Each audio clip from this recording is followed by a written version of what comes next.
So thank you so much for such a warm welcome. I'm already impressed by the level of discipline that I have seen over the last half an hour that I have been on this campus. This session is meant to be highly interactive. I'm not here to give you a lecture. So the more you participate, the more you will gain out of this session.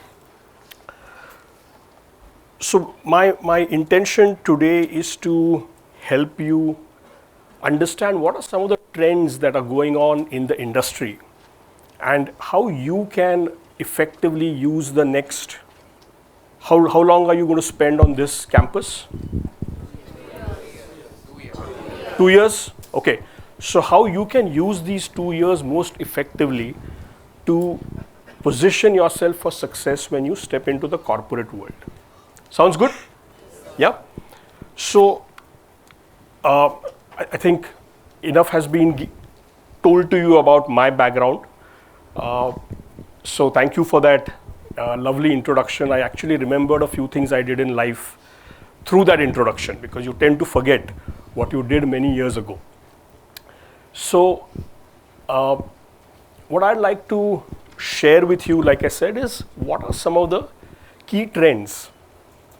And I on the slide it says HR, because I come from the HR department or the HR function within the organization. I'm curious to know, how many of you are going to pursue a specialization in human resources, HR? Okay. How many of you are aiming for marketing? All right. Finance? And what other specializations are there? Supply chain?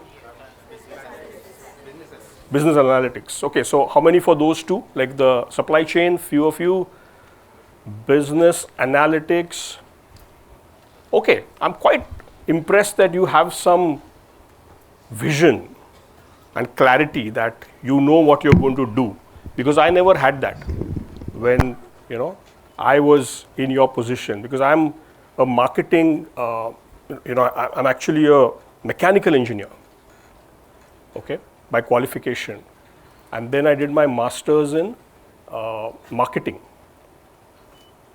And for most of my career, I have not used both my qualifications, okay, because I landed up in L&D, which is part of the HR function. So you never know where life takes you. So today you want to be in marketing, that's awesome. But who knows? One day you might be doing something else. So be open to all possibilities, right? Yeah, so I'm going to talk about these trends that are happening in the industry and why these trends are so prevalent right now. And therefore, what are things that you can do to succeed? So that's going to be a step-by-step approach that we will take. And I have what, 1 hour, 30 minutes? Is that? So we're going to finish at 11 o'clock, correct? Perfect. So what I'd like you to do is, I'd like you to break into groups, okay? And this is a big audience. How many rows do we have here? 1, 2, 3, 4, 5, 6, 7, 8. Okay. So I don't know how you're going to do this with so many people, but I would like you to break into 4 groups. So maybe the first 2 rows on both sides can be one group, yeah? And you can quickly form a big circle or whatever it is that you want to form. The next 2 rows can be another group. So 1, 2 is one group, 3, 4 is another group, 5, 6 is another group, 7, 8 is another group. Sounds good? So group 1, I'd like you to think of what are some things that have completely changed in the last 5 years. If you just look at the last 5-year horizon, what are things that have substantially changed in this world? It could be in the world of sports. It could be in the world of technology, healthcare, geopolitics, right? It could be in any dimension. But what are key changes that have happened in the last 5 years? Okay. Row number 3, 4, what I would like you to discuss and think of is, what do you think corporates expect from students like all of you?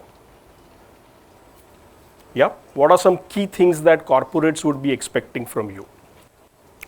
The next two rows, I'd like you to think of what do you expect from corporates? Sounds good? And the last two rows, I would like you to think of how are you going to use your time most effectively to prepare for what's ahead. Okay? Or let me rephrase it. The last two rows, please think of what do you expect will change in the world between now and the time that you join a company.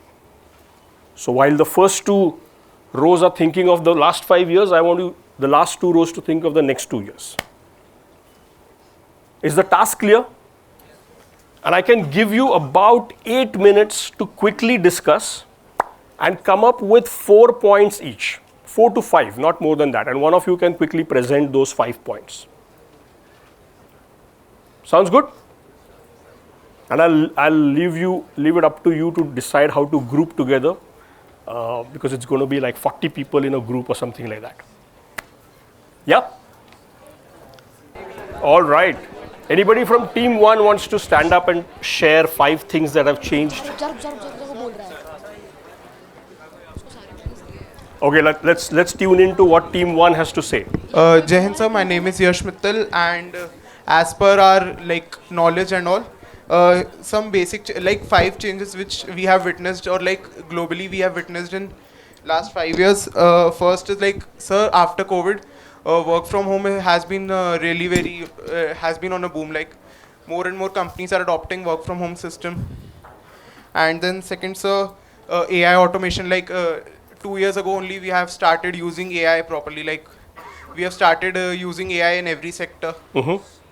And then sir, third is the rise of e-commerce. We have seen the quick commerce on a boom, Zepto and Blinkit and Instamart. Okay. And then sir, we have seen the use of AI and machinery in medical industry. Yep. In healthcare industry. And then fifth, in India specifically, we have seen the introduction of ethanol blending in the petrol. Okay. Still work is going on, but at least we have introduced it. So maybe in future we will get it more, we'll get it better and we'll get it more upgraded. Okay. And why is that change happening? Sir, because as petrol is a scarce commodity, it will finish someday. So we are trying to blend ethanol so that we don't have to import so much of petroleum and crude oil from outside. So it will just save our costs and it will help us saving some cost for our country. Yeah, and we are looking forward to this next generation to come up with innovative ideas. Because as you say, petrol is going to finish one day. Yes, sir. So our generation used up all the petrol. Yes, sir. Right? So if you guys have to pass on a good planet to your next generation, you will have to do something radically different in terms of use of fuel energies. Yeah. And so some extra points are in 2021 we saw the Ukraine-Russia war. Okay. We witnessed some crude oil crisis from not crude oil crisis, but we witnessed some wheat crisis also. And first time we saw that two Soviet countries or two past Soviet countries are fighting with each other or in a conflict with each other. It was the first time, out of 17 countries, it was first time that 2 countries were against each other in a conflict. Okay. And it was first time we saw that a country, a NATO country was attacked. And sir, we also saw after the COVID, a lot of online education has been on a boom. Okay. We have seen a lot of different online education platforms which are growing. Fair enough. Yes, so round of applause for team 1. I don't know how 40 people got together and accomplished this within 7-8 minutes. So great work. Question I have for you, so what does it mean? What do all these changes mean to you as students who are going to specialize in some stream of management going forward? Any thoughts on that? And anybody can speak. Absolutely. And that's the first big trend that's happening in the industry when we look at who are the type of people whom we want to hire going forward, right? Oops. Is this the right slide change? No. Is we want to hire people who are change ready. Okay? People who are constantly open to accepting change, adapting to change constantly, right? And I'm going to ask you to do a quick exercise. Whichever hand your pen is in right now, just hold the pen in the other hand and write your name and the name of the college. So if you write with your right hand normally, write with your left hand.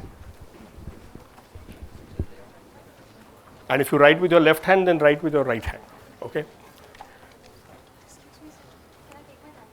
Yeah, please.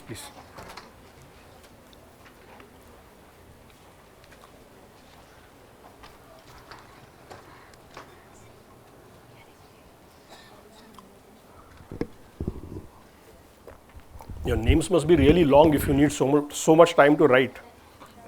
Done? Okay, so how was the experience?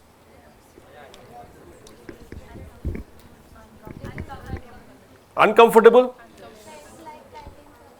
It's like writing for the first time. And can you read what you've written? Yes, sir. Okay, so you've written decently well. So it's possible to write, but it feels uncomfortable for the first time, right? But as if you keep doing this every day, will you be able to write better? Yes, sir. With your other hand also? Yes, sir. You can, right? So change is possible, but it always seems uncomfortable in the beginning. Correct? And that's the thing to always be aware of when it comes to change. That whenever anything changes around us, we go through 4 stages of change. Has anybody seen this change curve before? Some of you have, some of you haven't. Yeah? It says you first go through denial. Why should I write with my left hand when I'm so good at writing with my right hand? Sab acha chal raha hai. Why should I change something? Yeah? So there is first denial, and then there is resistance, saying, no, I don't want to do this. Correct?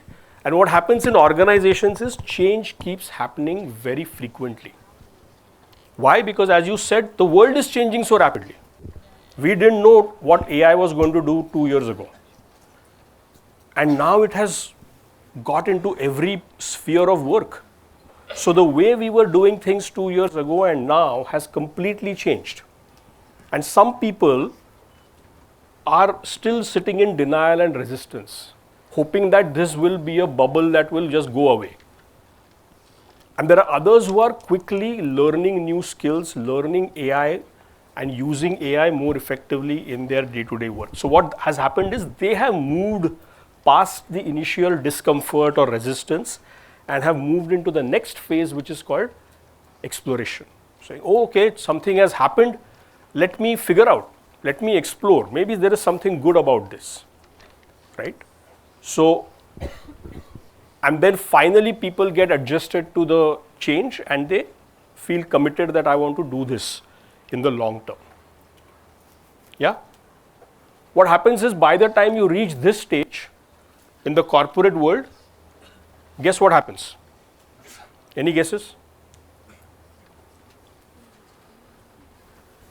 Louder? Sorry?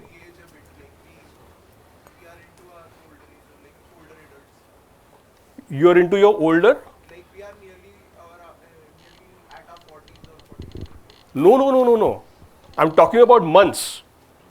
One change happens, you go through this whole thing, you get adjusted to doing things in the new way, and immediately what happens is the next change happens.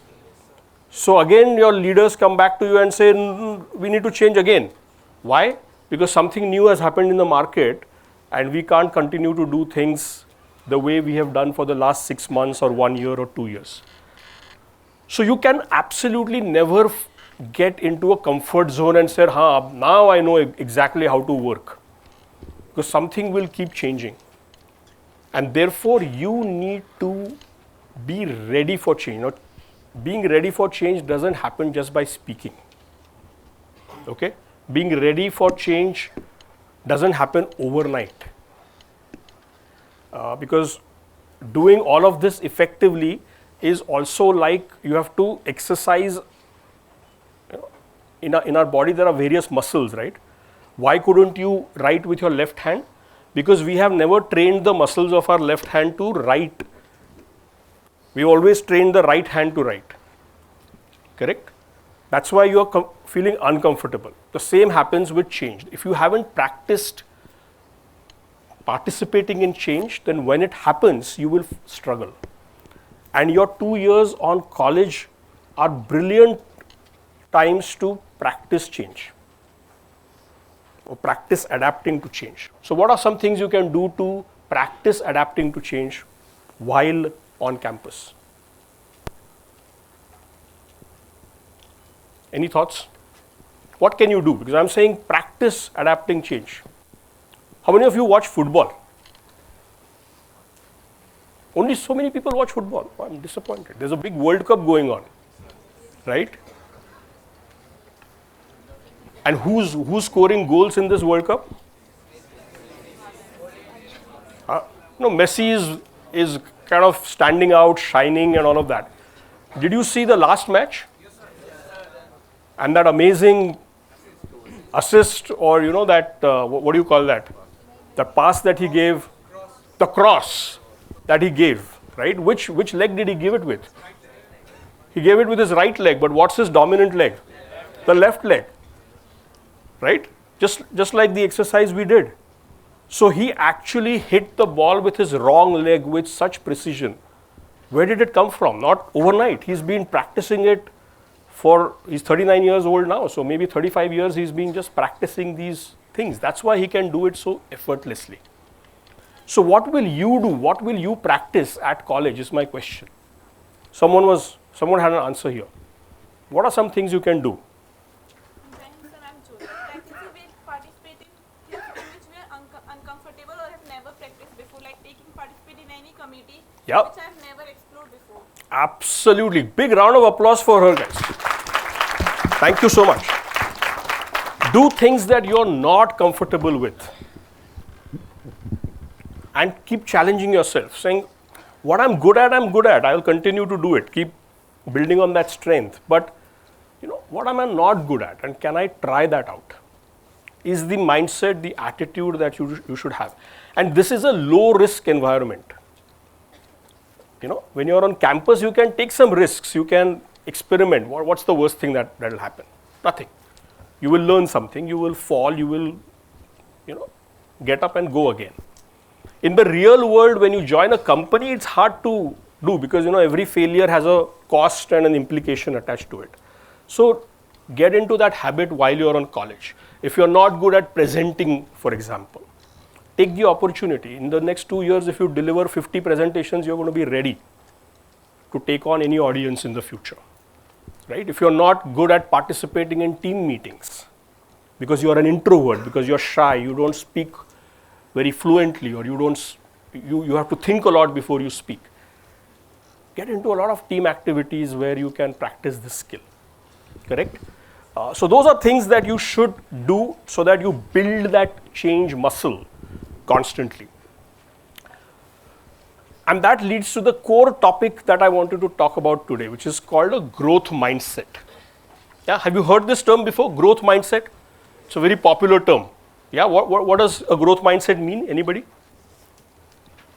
Jain sir, my name is La, and according to me, a person who is having a growth mindset, having a hunger of success and to do something extraordinary that a normal person is not doing. Okay, so hunger to be successful Yes sir. is part of a growth mindset. Yes, What else? Adapting to new things. Adapting to new things, yeah, trying new things. Jain sir, according to me, the growth mindset is basically keep learning and keep learning new things, and always don't look for success, but at least look for growth. Like first priority should be growth, that we should keep growing on regular intervals and we should keep learning new things. Okay, yeah. So keep learning. Learning is the key, and you may not be successful in the first attempt, but you continue to try and keep learning. What else? Anything else? sir. My name is Samaj Mate, and I think growth mindset is something that if we see the opportunity, we have to work hard on the opportunity to make the gold out of it. Okay, yeah. So if you see an opportunity, go for it and work hard to work on it, and to sort of seize that opportunity. Just speak loudly, that's okay. Yes, sir. I am Aditya Sharma. So in my perspective, sir, growth is not fearing failures and developing new perspective and as we said, grab opportunities. Yeah, not fearing failure. That's one of the key themes of a growth mindset. Yeah, round of applause for everybody who responded. I think you're all on the right track. Do you know who coined the term growth mindset? It's a very popular term, but who came up with this term? Anybody knows? So there's a world-renowned psychologist by the name Carol Dweck. Okay, and she did a lot of research. She did research for almost 20 years. She looked at students from their early years in school till the time they joined the professional world. Okay, and she looked at people from different walks of life. She looked at athletes. She looked at performing artists like singers, dancers, musicians. She looked at, of course, professionals who joined the professional world. And she looked at who are the people who became phenomenally successful in their field and who are the ones who remained average, and trying to figure out what was the difference between the two. Okay. And she realized that the difference was not the skills or the talent, but the mindset that they got. Yeah. And so she looked at people and said there are two types of people in this world. There are some who operate from a fixed mindset. They feel that I have a certain amount of skill, ability, creativity given to me, and I should work within those boundaries. Okay, that's called a fixed mindset, because they felt that there is a fixed quantity of skill and creativity that I have been given. So these people would then avoid challenges. They would not be very open to feedback. If you give them feedback, they'll say, no, it's not my fault. I couldn't do this because that person didn't give me this thing in time, or I didn't have enough resources to do it. So they'll try to put the blame somewhere else. So they're not open to feedback, and they give up easily. So if they fail, they stop trying. Whereas as he said, failure is okay, so long as we are learning from it and moving ahead. So while you are on campus, try new things. It's okay to fail. It will teach you something that will help you realize that, oh, if I had done it this way, I would have been successful. When somebody else becomes successful, the fixed mindset starts becoming jealous of them or envious of them. Whereas a growth mindset is inspired by their success. Oh, if he or she could do it, what are they doing differently that I can also learn? Right? So that's the growth mindset, where you take on new challenges, you ask for feedback, and you persist in the wake of setbacks. It's called resilience. Heard the word resilience before? Yeah? I mean, again, this Argentina team has been recognized for their resilience. The last two matches, they have been like 1 or 2 goals down. And they have just kept fighting, and found a way in the last 10 minutes to score a couple of goals and win the match. And this is in spite of the fact that their average age is much higher than the average age of their opponent. Okay? So that's the resilience that they have built. They just refuse to lose. And they keep trying new things till they get a breakthrough somewhere. Okay? Ever heard of Edison? What was Edison known for? He invented the light bulb. Today we take electricity and the light bulb for granted, but it wasn't the case in a few hundred years ago. correct? Guess how many times Edison failed? A few hundred, some say even 1,000 times. I happened to work with the company that was founded by Edison. Okay, in the introduction she mentioned that I worked for a company called GE Money. So GE stands for General Electric. And General Electric was a company founded by Edison. So they used to tell this story to us all the time, saying Edison failed hundreds of times. But every time he failed, he said, I have found a new way of how not to make an electric bulb. And he therefore eventually found a way to make it by eliminating all the wrong options. Now, we don't have the liberty of failing hundreds of times in today's world, okay? But it's okay to fail a couple of times so long as we learn and move forward from it. So don't be afraid of failures. Let's move on to the next group. What did you come up with? What was the next group's task? To discuss what? What corporates expect from students? Jai Hind, sir. My name is Chirag. So our question was, what do we think that the corporate expect from us? The first point is adaptability to new changes. Second is core domain skills. Okay. Relevant AI tools knowledge. Perfect. Communication skills. Awesome. Innovation and creative thinking. Yep. Decision making skill. And there is a balance between intelligence quotient and emotional quotient. My God. Round of applause, man. You guys have listed the points better than I could have listed. So it's a team effort. So I have to give applause to the entire team. Absolutely. Applause is for the entire team. Right? I don't know if you came up with this list on your own or it is based on other guest lectures and what they have told you. Okay, but whatever it is absolutely spot on. Innovation, creativity, decision making, communication, AI adaptability that you said, in addition to core domain knowledge. Core domain knowledge is great. That's like your entry ticket into the corporate world. Okay? But after that, who becomes successful is determined by all those other skills that you guys listed. And I love the fact that you called out that it is intelligence quotient plus emotional quotient. IQ only accounts for 50% of success in the professional world. EQ is the big deal. Can you work with people? Everybody understands EQ because you use the term. I'm assuming someone has talked to you about EQ in some guest lecture or something, right? So, emotional quotient.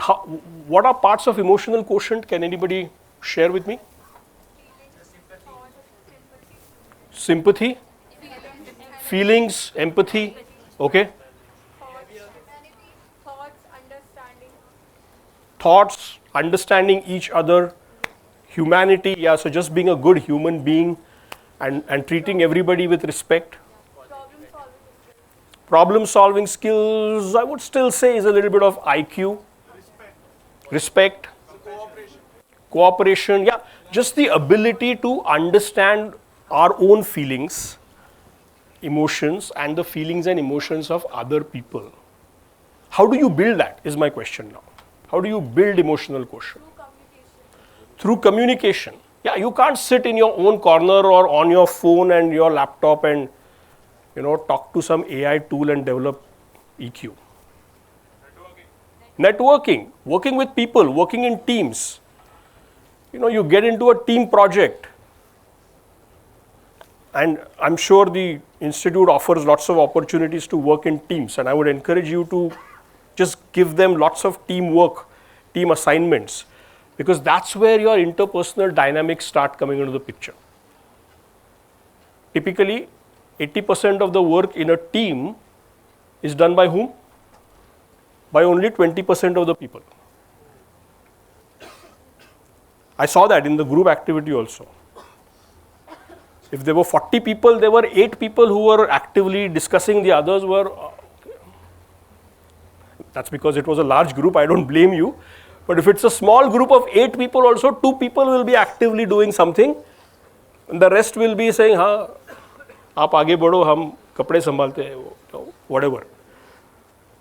So don't do that. All of you work together. But the more you work in teams, you will be able to realize how people emotionally respond. There are ego clashes that happen. There is a game for taking credit. 8 people do the work, but 2 people project it like it was just their work. So all of these politics also happen. So learn to deal with it, because all of this happens in the professional world. So if you're prepared, like you said, work in committees.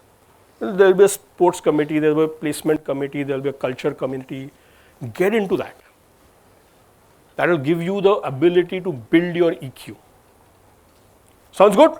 So use these next 2 years effectively to do that. So let's move to the next group. What do you expect from corporates?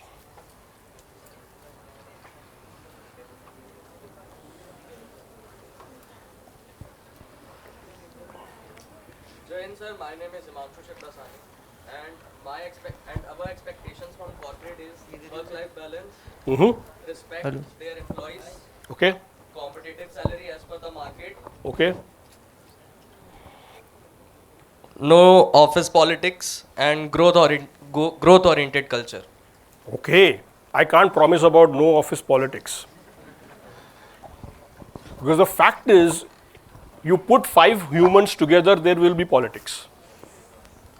Whether it is in a society, like the corporate societies that we live in, or anywhere. Because that's just the nature of humans, to do some politics or the other. Everybody's in the race out here, right? So I don't think you can avoid office politics. Yeah, I hope there is less of it, but you have to build the muscle to deal with it. Okay, I studied in a, you can sit, and a round of applause for that team. I did my MBA in marketing from Symbiosis Institute of Business Management. Okay, and our director that time, he used to specialize in teaching a course called Power, Influence and Politics at the Workplace. Okay. In fact, he used to be fondly called Pip Kumar. PIP was the name of the course, Power, Influence and Politics. And today, after 25 years, when we meet at a college reunion, my colleagues tell me that that was the most helpful course in all the 2 years that they studied. Okay? So it is not something you can wish away. There will be power games, there will be influencing skills that you will need to get your way ahead in the corporate world. So I don't want to give you some false hope that it is not going to be there. I would rather tell you, minimize doing it yourself, but be prepared to deal with people who do those things. Sounds good? Yeah? So don't do it yourself. But when you are driving on the road, you can avoid taking the wrong side. But can you stop everybody from taking the wrong side? You have to learn to navigate your way through that chaos, right? That's the same thing with politics in the workplace. You have to find your way. It will not go away. But the other things, I love it. You want a good pay, right? So negotiate hard. And negotiation skills are also part of EQ.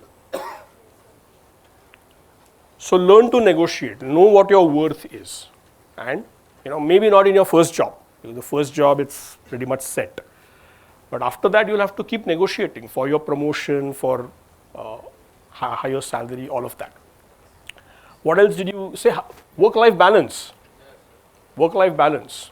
Yeah. So organizations promote that a lot. So those are some of the other trends, by the way.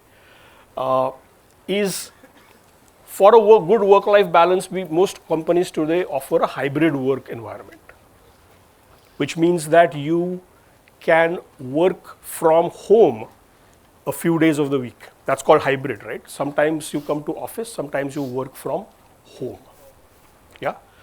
Now, working in a hybrid work environment also needs a skill. I think the first team said that what COVID has changed this, right? Earlier people used to go to offices, now people work from home. How many of you are comfortable or have a lot of practice of being on a Zoom call or a virtual call? Everybody? How?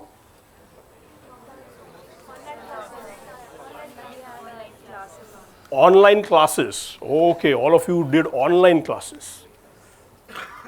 But that is one way, right? The teacher is telling you something and you are taking some notes. Speaking on those Zoom calls, driving engagement on those Zoom calls, are you comfortable with all of that also? Yes, sir. Awesome. Then you are ready for the hybrid world. Okay.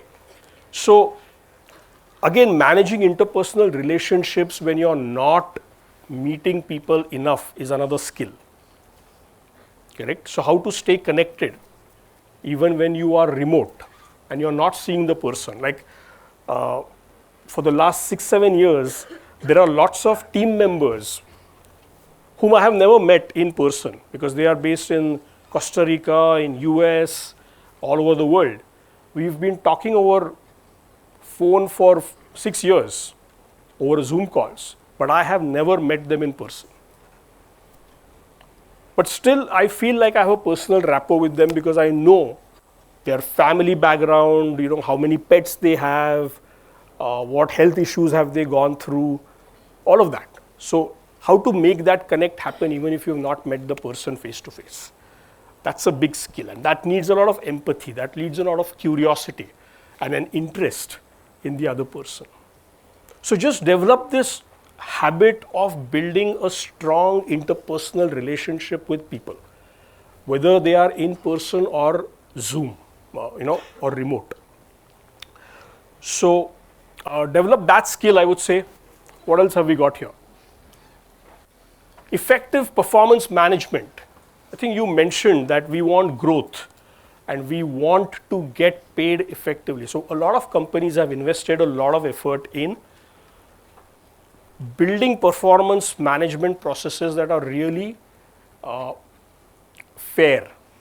Okay, it shouldn't happen that somebody has worked hard but they have not been noticed, or somebody hasn't worked very well but they have projected themselves effectively. So, how to make sure that it's a very fair evaluation is something that organizations have invested in, but you have to also make sure that you are building a good relationship with your manager, you are clearly understanding expectations and delivering effectively, updating them regularly. I mean, I think in the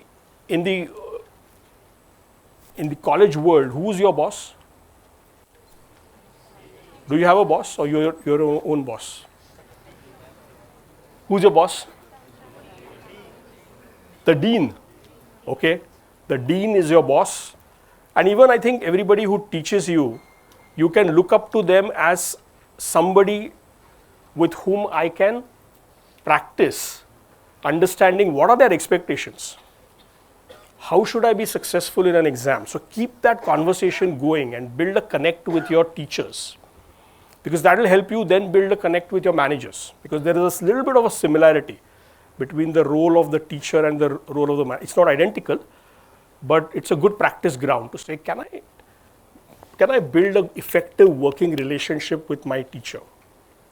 Be curious, ask them questions, understand what they expect from you, understand how you can be successful in your assignments and exams, and that might be a good practice ground for you. Okay, leverage HR analytics for decision making. Anybody who is going to specialize in HR, get used to sort of being able to crunch data and get insights into what the data is trying to tell you. And this is not just for HR. I mean, even if you join marketing, data is the new oil, they say. Okay, your ability to look at data and drive business decisions based on data is going to be extremely crucial. So whatever analytics tools you have, analytics lectures, courses that you have, please pay good attention to it, because that's going to be a skill that is going to be required in every function as we go along. Can you give me an example of any organization that makes excellent decisions based on data?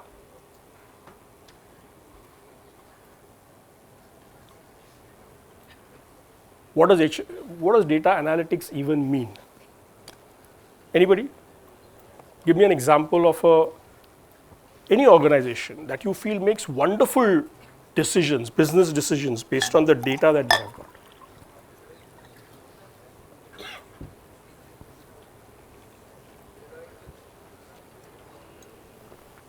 Just speak up. I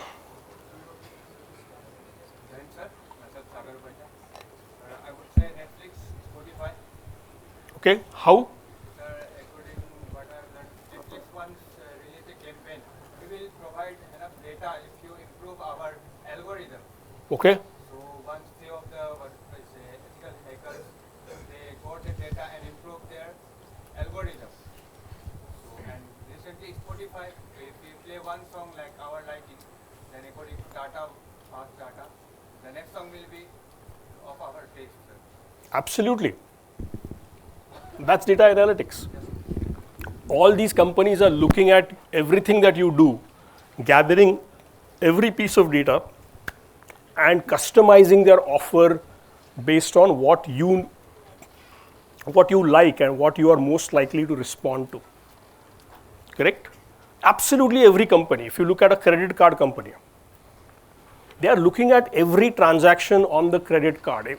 Every time you use a credit card, or even if you use your virtual wallet, you are creating a pattern of spends, and that they are using to customize offers. So the offers that you get are the ones that you're most likely to be, they would appeal to you. So every company is using data analytics to make decisions. Organizations are using data analytics to even recruit people. Okay, so learn how to analyze data, how to interpret it, and make good decisions looking at trends and all of those things. Another big focus area for most organizations is to promote diversity, equity, and inclusion, right? And that's something that you can start practicing on college itself. I think you have people coming from different parts of the country, correct? So we have a lot of diversity. How can we work together as teams and make it a very inclusive sort of an atmosphere at college is something that you can focus on. Most organizations will encourage that. Leveraging Gen AI, I think everybody has spoken about it, so I don't have to talk more. Focus on skill requirements, not degree requirements. That's what companies are looking for. Okay? Your degree will matter for your first job. But after that, what skills you have, what performance have you delivered is going to take you forward. Right? So keep building skills. Your degree will be useful in the first 5 years maybe of joining the corporate world. This is where all of us will be looking to you guys. This whole problem of climate change, is something that everybody is grappling with. And how can you contribute to making a difference? So the more you can get associated with environmental causes, have a view I think even in college you can take up some projects that are aimed at environmental protection, because this is a big thing. If this generation cannot fix it, then this planet is out of control right now. Right now there are, because of global warming, you know what's happening in Europe? What's happening in Europe?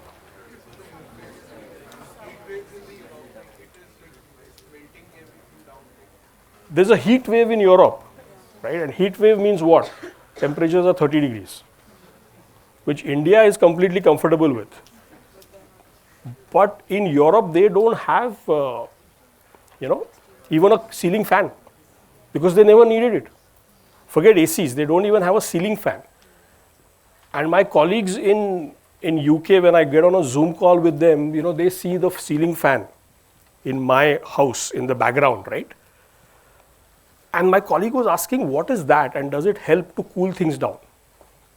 Okay, I said, yeah, absolutely, it helps. Except for the summer months, it keeps me comfortable throughout the year. She said, where can I buy this? I said, you'll have to figure out in your own market or start manufacturing ceiling fans in UK. But they are going to have to change the design of their buildings completely, because temperatures are rising. It's still bearable right now, but in the next 15-20 years, it's going to be unbearable. So how can we prevent this global warming? And how can you contribute? I'm very happy that you haven't kept plastic bottles out here. I'm using a refillable glass to have water. But today evening, I'm going to go into a conference where there'll be 500 people and there'll be 20 bottles kept on each table. By the end of that conference, there's a pile of bottles, plastic bottles. Your generation has to change this. Okay? So please insist on eco-friendly methods. Whenever you see some tree cutting happening somewhere, be part of taking some initiative to protect it. Okay, I see a very disciplined set of people here. That's why I'm encouraged to say this to you.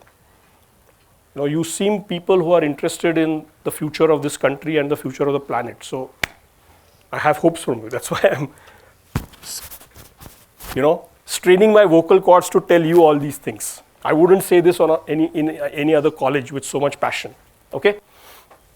And there are modern career paths. We can talk about that. But I want to ask the last group, what are your thoughts on what's going to change in the next 2 years? Because even I don't know what's going to change. So I'm very curious to know from your viewpoint, what are things that are going to change? Jain sir, I am Nidish Tomar. Yep.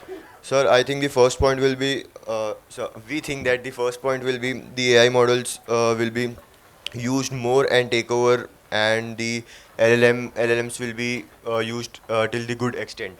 Okay.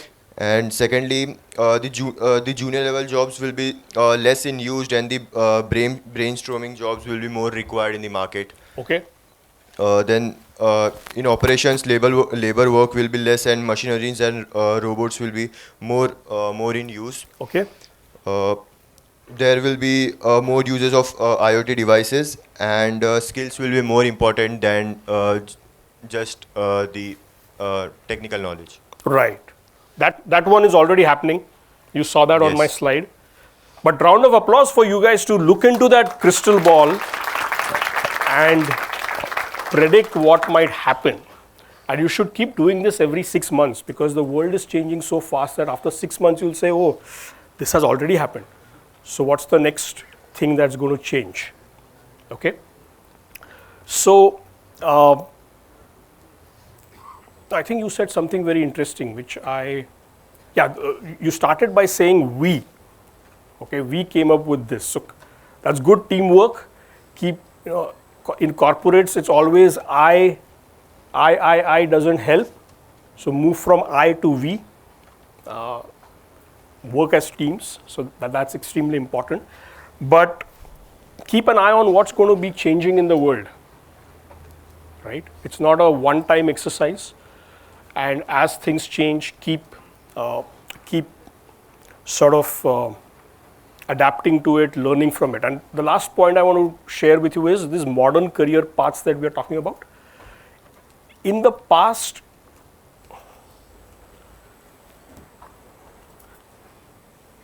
traditional career paths have been very linear or vertical, meaning I join as a junior employee, then I go to the next grade, the next level, and then become a manager, things like that.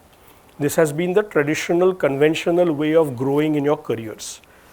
But that has changed now, and people are having more of these zigzag moves. Okay?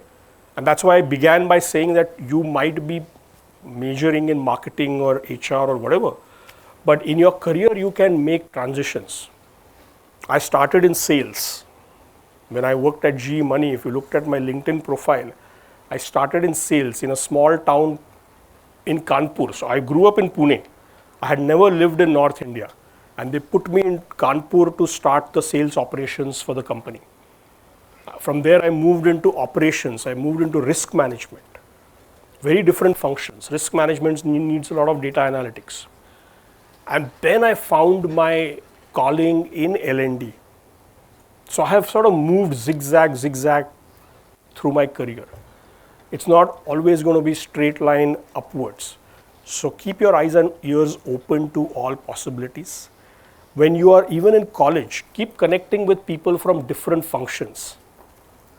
You know, even if you're going to major in HR, talk to marketing people, talk to sales people, operations people, I mean, whoever, study all these subjects. And I believe you have, every Saturday you go on some field work. So when you're going on field work, look at what these functions do also. Who knows, you might find your future and calling in that particular function, right? So that's pretty much everything that I wanted to share with you. Thank you so much for your attention. I'll leave you with this last slide, which are the things that I want you to focus on over the next 2 years. Be change ready, cultivate a growth mindset, learn how to work in a hybrid world, and be AI competent. Yeah. So if you can focus on these things and, you know, as the future evolves, see what you need to do to go ahead. So thank you so much once again for your participation. It was lovely interacting with you.